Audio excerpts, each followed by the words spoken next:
Shalom, irmãos. Vamos falar aqui da noiva de Adonai. Será que é a igreja ou será que é Israel? A congregação de Israel. Vamos lá. Tem um versículo muito utilizado aqui, que é esse aqui, ó. Da mesma maneira que eu te digo que tu és Pedro, e sobre essa pedra edificarei minha igreja, e as portas do Hades não prevalecerão contra ela. E muita gente usa essas passagens, usa passagens como igreja, como sendo tipo, digamos, bom, agora Israel, por o tempo todo eles brilharam, mas dessa vez não é mais Israel, agora passou a ser igreja. Não é mais Israel, agora é outra coisa. E aí tiveram que colocar uma outra coisa para substituir Israel. E essa coisa resolveram que ia ser igreja. Igreja, para quem não sabe, é uma palavra que é utilizada na antiga aliança. E na nova aliança, ela continuou sendo usada no mesmo contexto. Só que quando chega no Antigo Testamento, os tradutores traduzem de uma forma diferente a mesma palavra. E na nova aliança, traduzem para uma outra coisa. Deixam até sem traduzir, né? Igreja.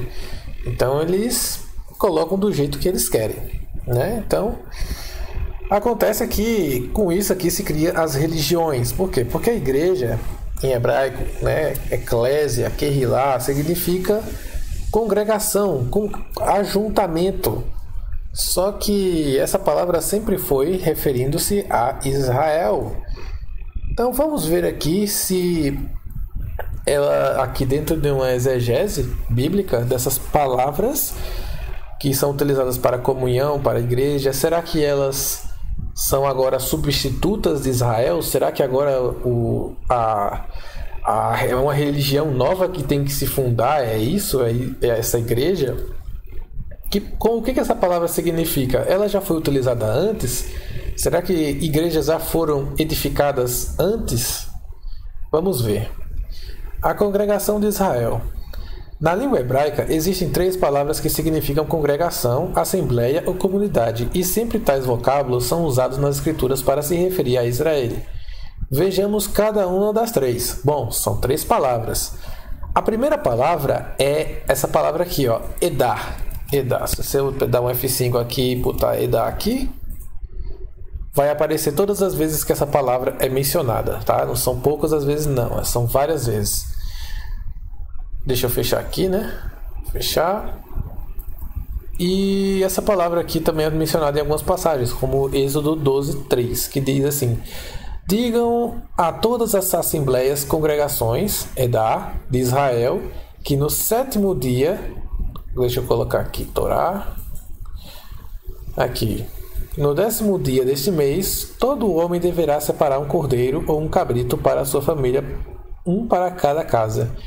Essa palavra aqui, ó, utilizada congregação. A mesma palavra Edá. Essa palavra aqui é sempre mencionada como referindo-se a Israel, não outras nações pagãs. Sempre para Israel. É o primeiro ponto. Também tem aqui em Êxodo 12, versículo 6. No mesmo contexto diz: e guardareis o dia 14 deste mês, e toda a assembleia da congregação de Israel o degolará à tarde. Falando da questão dos sacrifícios, né? Mas você vê aqui, ó, a assembleia da congregação de Israel. Durante 7 dias vocês não deverão ter fermento em casa. Quem comer qualquer coisa fermentada será eliminada da assembleia e congregação de Israel, seja estrangeiro, seja natural da terra. Aqui, capítulo 12, versículo 19, aqui, ó. Aqui, comunidade de Israel. Essa palavra Edá, também utilizada na Nova Aliança, aqui no Antigo Testamento se referindo a Israel. Edá também aparece em diversos textos. Êxodo 16, versículo 1, 2, 9, 10... Êxodo 17, versículo 1, 29, versículo 43, Levítico 16, versículo 5, Levítico 19, versículo 2, Números 1, versículo 2, Números 16, versículo 9, Deuteronômio 4, versículo 45. Em todas essas passagens da Torá, o termo Edá, congregação, sempre está ligado a Israel. Assim, quando o Messias falou sobre a restauração da congregação, em Mateus capítulo 16, versículo 18, Aqui, ó, edificarei a minha congregação, a minha Edá, estava se referindo à congregação de Israel, já que todas as vezes que ela é mencionada, sim, ela está se referindo a Israel, no contexto. Não uma outra desconhecida que haveria de vir posteriormente, porque muitos dizem, isso aí era uma igreja que ia ser feita no século II, outros dizem que seria uma congregação feita no século XVIII, outros no século XIX, outros no século XX, outros até dizem que é no século XXI, mas não, ali está se referindo a Israel, só que é a mesma coisa de congregação, referindo-se a comunhão de pessoas. Vamos aqui. Em hebraico, língua falada por Jesus, existe uma segunda palavra que quer dizer congregação ou assembleia, que é essa palavra aqui, kahal. Posso dar um Ctrl C aqui, pegar todas as vezes que essa palavra é mencionada. Kahal. Vamos ver aqui que não são poucas as vezes, inclusive na Nova Aliança aqui, Filipenses. Deixa eu ver aqui. São muitas das vezes, tá? Aqui, nenhuma igreja compartilhou comigo no que se refere a dar e receber. Veja, aqui está falando de kahal, igreja. Olha só aqui, kahal também. E a ele seja a glória da igreja e em Jesus Cristo por todas as gerações. Olha só, Gálatas 1, versículo 2. Todos os irmãos que estão na companhia da igreja da Galácia. Olha aqui. Então, vejamos aqui. Então, vamos ver que a palavra kahal é usada na Nova Aliança também como igreja, né? Esse vocábulo também é sempre utilizado em conexão com Israel. Vemos Gênesis, capítulo 28, versículo 3. Aqui, ó. Que El Shaddai, o Todo-Poderoso, te abençoe e que Ele te faça frutificar e multiplicar, a fim de que tornes uma grande comunidade de povos. Aqui, ó. Likahal Amiim, uma grande comunidade de povos. Então, essa palavra é utilizada também num contexto para Israel. No texto acima, Yitzhak está abençoando o patriarca Jacó, sendo que este último teve o seu nome mudado para Israel. Logo, a Kahal, congregação, provém da semente dos patriarcas Abraham, Yitzhak e Jacó. Eis outras passagens bíblicas em que Kahal está se referindo a Israel. Vemos aqui essas passagens aqui, se vocês conseguirem examinar certinho. Vocês conseguem pegar essas palavras aqui. Eu não vou mencioná-las, porque senão vai demorar muito. Não, vou só dar uma demonstração.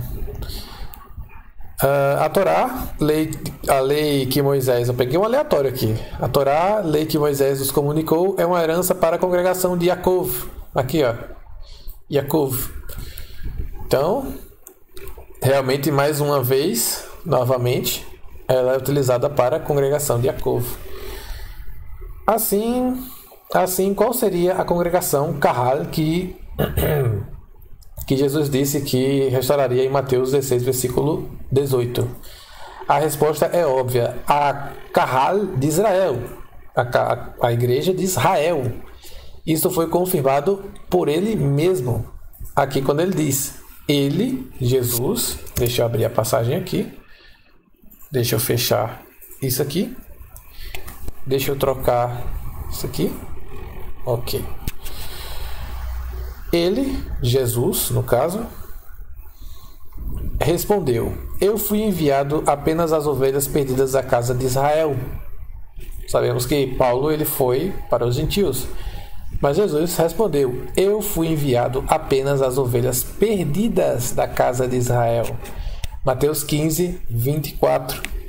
Não era ele mesmo que estava edificando a igreja para Kefa? Para Pedro, Shimon Kefa? Interessante, né? Então alguns dizem que ele está criando uma religião diferente quando não aconteceu absolutamente nada. Ele estava reestruturando o tabernáculo caído o tabernáculo caído de Davi. como havia prometido pelos profetas. E ouça uma coisa: nada, o Eterno não faz nada sem antes avisar pelos seus profetas. Nada. Imagina o Eterno dizer que ele iria mudar Israel para ser outra coisa. Haver uma ruptura, como dizem. Haver uma ruptura para uma outra coisa. Isso seria um pouco complicado. Por quê? Porque ele estaria fazendo... a noiva dele seria agora igreja, não seria mais Israel. Então o Eterno seria adúltero. Não faz nenhum sentido isso. Vejamos aqui também. E Jesus derramou seu sangue para ratificar a aliança renovada, a nova aliança. Aqui, Mateus 26, versículo 28.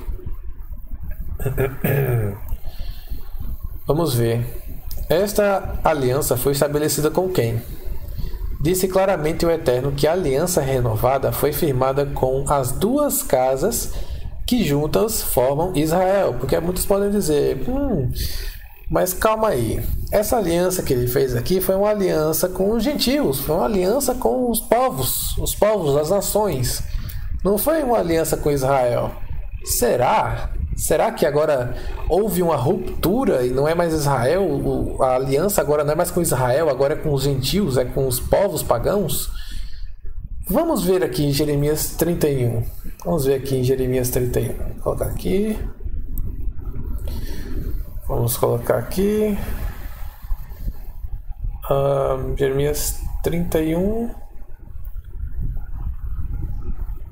Ok. Vamos lá. Dias virão, afirma Adonai, quando estabelecerei uma nova aliança com quem? Com quem? Rufem os tambores. Ó, isso é uma profecia. Rufem os tambores. Taca, taca, taca, taca. Com a casa de Israel. Opa, como assim? Casa de Israel? Ué, mas a nova aliança, a aliança não seria feita com os gentios? Como é que está escrito que seria uma aliança estabelecida com a casa de Israel? Pois é o que está escrito aqui. Ele não fala que a aliança será para os gentios. Até porque os gentios, eles podem entrar livremente para a casa de Israel. Isso foi uma porta que foi aberta, porque a seiva, a oliveira verdadeira é a Israel. E com a casa de Judá, porque Judá havia sido... Calma aí, deixa eu... Israel aqui. Que a casa de Judá, ela havia se distanciado de Samaria, né? Tinha mudado os dois. Não será como a aliança que firmei com seus antepassados quando os tomei pela mão para tirá-los do Egito, pois eles não honraram o meu pacto, mesmo sendo eu o marido divino deles. Pronto, aqui já complica muito, bastante, complica o suficiente, né? Porque muita gente diz, a esposa do Eterno é a igreja. Só que aqui está dizendo, eu sou o marido divino deles. Deles quem? Israel. É o que tem escrito aqui. É o que tem escrito aqui. Isso ele está falando da nova aliança, tá? Ele está falando da nova aliança. Não está falando de outra coisa. Assevera Yahweh. Então, o Eterno é o marido de Israel. Repetindo, o Eterno é o marido de Israel. Ah, mas ele é marido de quem? Israel. É o que está escrito aqui. Ele é o marido de Israel. Eis, no entanto, a aliança que celebrarei com a... Opa, rufem os tambores. Vamos ver quem que é. A aliança que eu celebrarei, no futuro, celebrarei com a... Rufem os tambores. Comunidade de Israel. Olha só, comunidade, igreja de Israel, comunidade de Israel. Interessante, né? Passado aqueles dias, afirma o Senhor. Engraçado, aqui tem realmente casa de Israel, tá? Aqui, ó, Beit Israel. Aqui, Beit Israel, a casa de Israel. Passado aqueles dias, afirma o Senhor, registrarei o conteúdo da minha Torá. Aqui no caso é Dei. Aqui, ó, Natati, essa palavra aqui significa dar, permitir. Natati é dei, literalmente significa dei. Então dei o conteúdo, no caso, darei o conteúdo da minha Torá na mente deles e escreverei no mais íntimo dos seus corações. Assim farei de fato, assim serei de fato o Deus deles e eles serão o meu povo. Então, o que é registrar? O que é registrar a Torá na nossa mente, no nosso íntimo, no nosso lev, no nosso coração? Significa, e aqui não está escrito errado não, tá? É Torá mesmo aqui, Torá, Tet, Vav, Resh, Tav e Yud. Torati, minha Torá. Então aqui ele está falando, olha, a nova aliança, o que é a nova aliança? Como é que o Eterno está definindo a nova aliança? A nova aliança é definida como a Torá no seu mais alto nível. A Torá sendo aplicada e sendo decorada na sua mente, no seu coração. O que é a Torá no seu coração, no seu âmago, na sua nefesh? É você praticar a Torá de coração, de todas as suas forças, com todo o seu íntimo, e não de forma mecânica, com as obras da lei, mas no seu íntimo. Essa é isso que significa você ter a Torá no seu coração. E quem que é o marido do Eterno? Quem que é o marido do Eterno? É Israel. E a aliança é feita com Israel. Aí você vai perguntar isso para uma pessoa, qualquer um cristão, ele vai dizer, olha, o marido do Eterno é a igreja. A Torá foi abolida, quando aqui diz que a nova aliança é a Torá na mente e no coração. Aí para eles a nova aliança é a Torá abolida. Né? Então você vê que tem duas coisas aí que não batem, né? Uma com o que as pessoas estão falando e a outra é o que está escrito, porque o que está escrito é outra coisa, o que as pessoas estão falando aí já não importa, né? Realmente. E dizem que a nova aliança é com a igreja, quando a nova aliança é com Israel, ou seja, falam exatamente o contrário, né? E na verdade, igreja é um substantivo que significa comunidade. E as pessoas pegaram esse substantivo e transformaram em nome próprio e colocaram esse nome próprio para ser uma religião. Então, realmente é uma teoria que falta embasamento canônico. É realmente algo que não existe provas bíblicas. Realmente é uma coisa muito difícil de presumir. Deixa eu colocar aqui, mitzvot. Vamos lá. Jamais Jesus derramou o seu sangue para retificar a aliança. Isso aqui já li. Esta aliança foi estabelecida com quem? Disse claramente o Eterno que a aliança renovada foi firmada com as duas casas que juntas formam Israel. A gente acabou de ler isso em Jeremias 31, versículo 31 a 33. Vê-se no texto acima, que a gente acabou de ler esse texto aqui, vê no texto que a aliança renovada, profetizada por Irmiarro, Jeremias, e confirmada pelo sangue de Jesus, diz respeito à união entre o Eterno e Israel, e não entre o Eterno e a suposta igreja que haveria de vir supostamente, não sei. Da mesma maneira, o profeta Ezequiel, ao ter a visão do Vale dos Ossos Secos, ouviu do próprio Eterno que seria estabelecida uma aliança eterna. Tal aliança seria firmada com a igreja? Não. Está escrito que a aliança seria com as tribos de Israel e com as tribos de Yehuda, que seriam novamente unificadas com uma só vara no reinado do Mashiach. Olha só, vamos ver se é verdade mesmo? O que Ezequiel, né? O que Yehezkel, o que ele tem a dizer sobre isso? Será que Irmiarro ali, será que Jeremias estava maluco quando falou isso? Ele não sabia ainda o que era a igreja, né? Vamos supor. Então vamos ler aqui Ezequiel. Será que como é que Ezequiel ele vai falar, né? Que essa aliança é com quem, Ezequiel? Vamos ver o que ele tem a nos dizer. Quando os teus compatriotas te indagarem, não nos explicarás o que tudo isso significa? Tu lhe esclarecerás. Assim declara Yahvé, o eterno Deus. Ouça só o que ele vai dizer. Ouça a determinação dele. Eis que tomarei a madeira de José, a vara de José, que representa sua matet, vara de liderança que esteve na mão de Efraim, pertencente a Yosef, a José e às demais tribos israelitas, suas companheiras, e vou juntá-las à vara de Judá. Assim farei delas um único pedaço de madeira, e elas se tornarão um só reino na minha mão.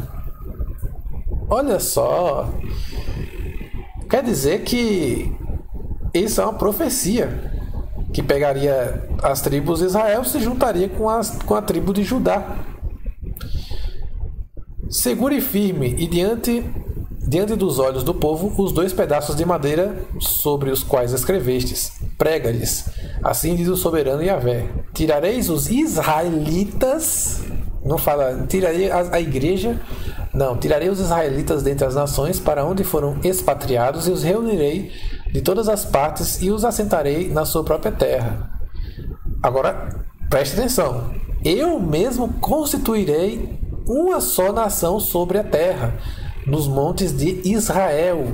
Haverá um único rei sobre todo o meu povo, e nunca mais serão 2 nações, tampouco estarão divididos em 2 reinos. Olha só. Então veja que está falando aqui, ó, Israel, não está falando de igreja. Essas são as profecias messiânicas. Não se contaminarão, mas mediante sua idolatria e suas imagens de ídolos repugnantes, nem com nenhum dos seus pecados e práticas abomináveis, pois eu os livrarei de todas as maneiras pelas quais apostataram da verdade, e sendo infiéis me traíram. Eu mesmo os purificarei, e assim eles serão o meu povo, e eu serei o seu Deus. Então um rei semelhante ao meu servo Davi os governará, se referindo ao Mashiach.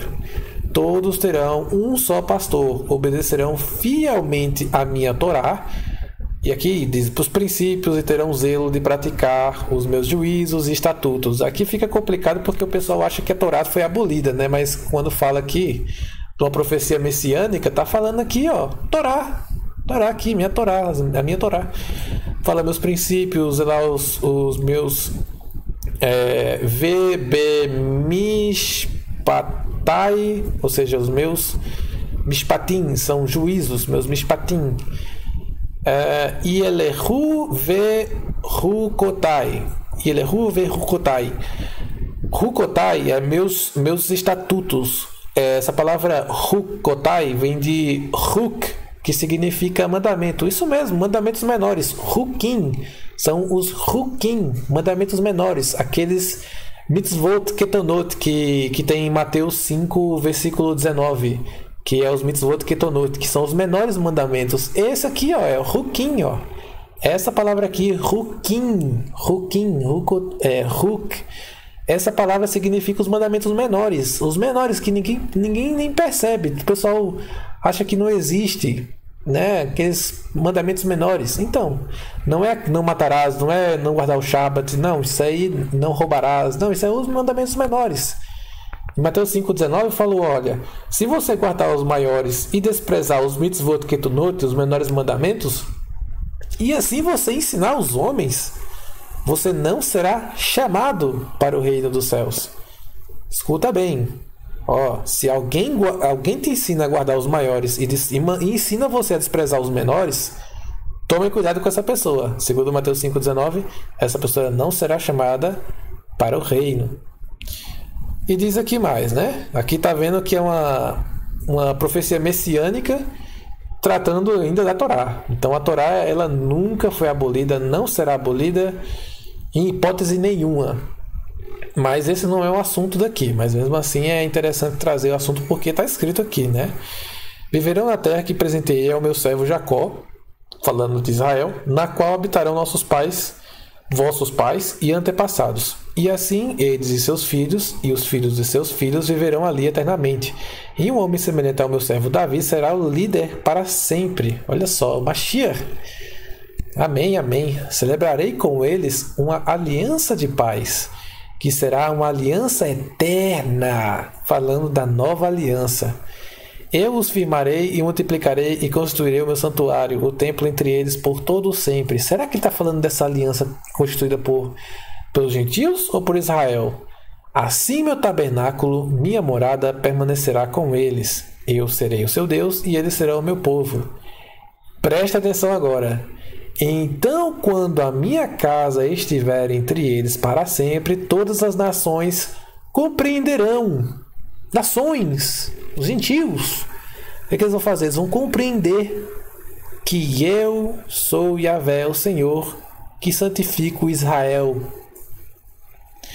Bom, há quem diga que Israel não é a mulher do Eterno, que Israel não é a nação escolhida, que Israel não presta, que agora o negócio é a igreja porque Israel foi rejeitada, porque houve uma ruptura, que agora esquece Israel, o negócio agora é a igreja, e a igreja tem que ser um negócio perdido aí que ninguém sabe qual que é. Então fica complicado aqui, né? Porque a profecia aqui é que eles vão reconhecer que é o Eterno, o Deus que eles tanto procuram, é o Deus que santifica Israel. E não é o Deus que santifica as nações. As nações é que vão perceber isso. Não é Israel que vai perceber as nações. É o contrário, as nações que vão perceber Israel. Entende? Então olha que interessante, né? Mas será mesmo que o Eterno algum dia rejeitará Israel? Será mesmo?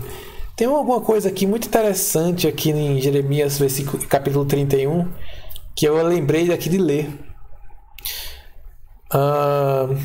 Vamos ver. Assim fala Yahvé, que estabeleceu o sol para iluminar o dia e determinou que a lua e as estrelas tivessem seu brilho, contemplado ainda com mais esplendor durante as noites, que agita o mar para que suas ondas rujam. O seu nome é Yahvé, o Eterno dos Exércitos.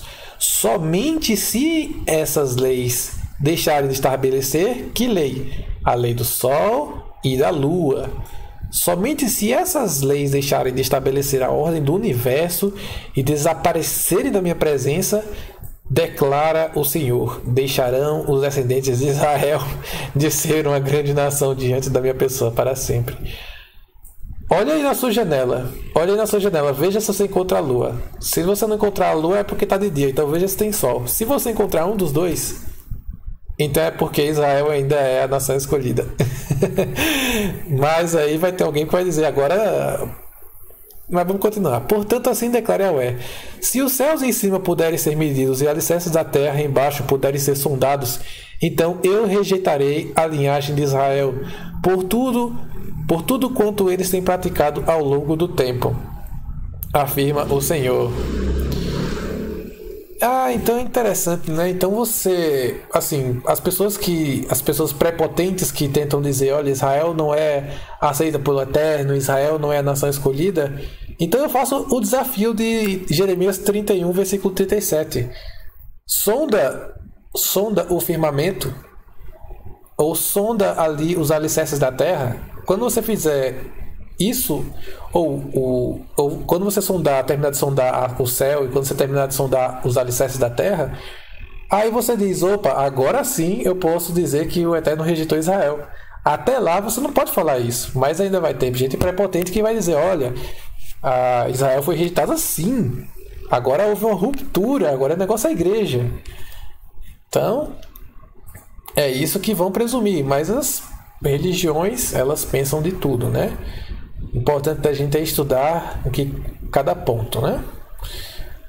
Então vamos dar continuidade aqui. A gente falou sobre o Vale dos Ossos Secos, né? O Vale dos Ossos Secos, um tema muito interessante aqui. Ok, terminamos. Então, como vimos na passagem bíblica da Vale dos Ossos Secos, a aliança eterna, ou aliança renovada, ou nova aliança, como você preferir chamar, é firmada entre o Eterno e Israel. Não há dúvida disso. Está escrito. Eu não preciso criar uma teoria. Quem cria teoria é teólogo. Eu só falo o que está escrito. Eu não preciso criar uma teoria para dizer que aquilo está escrito, porque já está escrito. Não tenho que criar teoria. Não existe essa teoria da substituição de Israel para a igreja. Isso aí é algo recente. Logo, as, entre aspas, nações estão de fora da nova aliança. Quem participa dessa nova aliança são os hebreus e os gentios que são lavados e remidos pelo sangue do Mashiach. Ou seja, o gentio crente não é excluído do reino de Elohim. pois se torna parte integrante do povo como israelita. Isso está em Romanos 11 e Efésios 2. Assim, está desmascarado a mentira cristã de que a noiva do Messias é a, entre aspas, igreja, suposta igreja. O Eterno sempre teve uma única noiva, Israel. Tanto é que o Tanar, os profetas, que são as primeiras escrituras, sempre usa a palavra noiva para se referir a Israel. Leia todo o contexto de Isaías 49, versículo 18, 62, versículo 5, Jeremias 2, versículo 2 e 32 e 33, versículo 11. Da leitura de tais textos se conclui que a noiva do Eterno é Israel. Esta é a noiva que Jesus virá buscar. Vamos ver? Apocalipse 21, versículo 9 a 12. Então, um dos 7 anjos que traziam as 7 taças cheias dos 7 últimos flagelos aproximou-se e me orientou. Vem, eu te mostrarei a noiva, a esposa do Cordeiro. Aí você diz, será que é a igreja? Poxa, olha aqui, ele vai apresentar a igreja, vamos ver se ele vai apresentar a igreja. E ele me conduziu no espírito à parte alta de uma montanha e revelou a cidade santa, Jerusalém, que descia do céu da parte de Deus. Opa, será que a cidade santa vai descer para a igreja? Vamos ver. Ela resplandecia com a glória de Deus, e seu resplendor era como o brilho de uma joia lapidada e muito preciosa, assim como um grande diadema translúcido feito de cristal puro. Tinha um sólido e altaneiro muro com 12 portais e 12 anjos juntos aos portais. Nessas portas adornadas estavam escritos o nome das 12 tribos de Israel. Cadê os gentios aqui? São Israel que tem que ir para os gentios ou os gentios que tem que ir para Israel? É uma pergunta.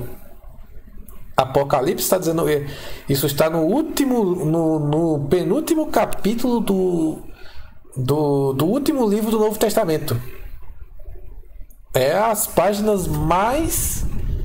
É uma da página mais recente, mais nova do Novo Testamento. Está dizendo que a noiva do Cordeiro, a noiva do Eterno, são as 12 tribos da casa de Israel. E agora? Não existe explicação para isso. Então, não há dúvida. A esposa, a noiva, a mulher do Eterno é Israel.